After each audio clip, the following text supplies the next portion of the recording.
ертеде адамдар түнгі аспанды зерттеп, Меркурий, Шолпан, Марс, Юпитер және Сатурн әлемдерін ашқан.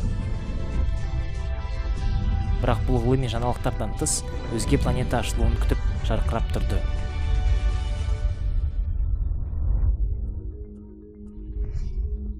Уран күннен шамамен 20 астрономиялық бірлік, яғни жер мен күннің арасындағы қашықтықтан 20 есе үлкен қашықтықтағы 7-ші планета.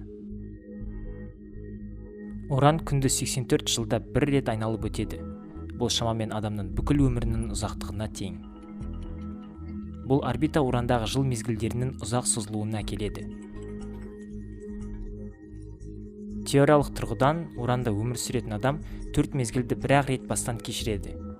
Бірақ олардың әрқайсысы шамамен 21 жылға созылады. Ішінара күннен алыс қашықтықта орналасқандықтан, уран күн жүйесіндегі ең суық температураға ие.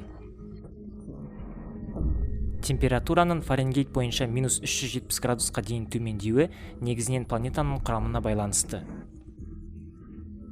Уранның шамамен жер енінен 4 есе үлкен темір мен магний силикатынан тұратын жер өлшемінде ядросы бар.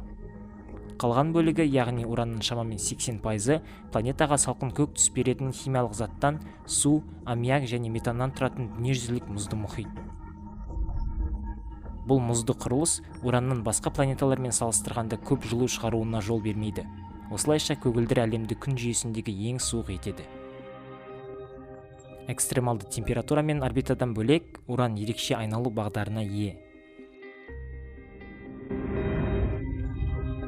Қалған 7 планета өз осьтері бойынша айналса, уран өзінің экваторы бойымен айналатын сияқты. Планета тік бұрышқа жуық деңгейде қисайған.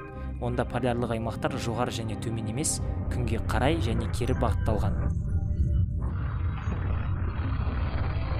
Уранның кем дегенде бір аспан денесімен соқтығысуы нәтижесінде пайда болған бұл еңіс уранның 13 сақинасы мен 27 белгілі серігінің бағытына да әсер етті. Өзінің планеталарын көлденеңінен айналатын басқа планеталардың сақиналары мен серіктерінен айырмашылығы, олар уранды еңкейтілген экваторы бойымен тіке айналады. Уран және оның көптеген ерекше белгілері ежелгі адамдар үшін жұмбақ болды, ал планета шын мәнінде жұлдыз деп есептелді. Бірақ 18 ғасырдың аяғында астроном Уильям Гершель аспан нысанының шын мәнінде жаңа планета екенін анықтады. Ғылыми қауымдастық планетаның қалай аталуы керектігін талқылап, ақырында астроном Йоган Эллерт Боде ұсынған нұсқаны таңдады.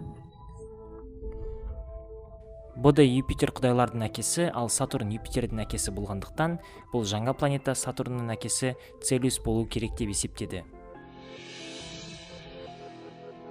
Бірақ ежелгі Рим дініндегі атауларды қолдану дәстүрін ұстанудың орнына, Боде оның орнына Целиустың ежелгі грек баламасы Уранусты таңдады.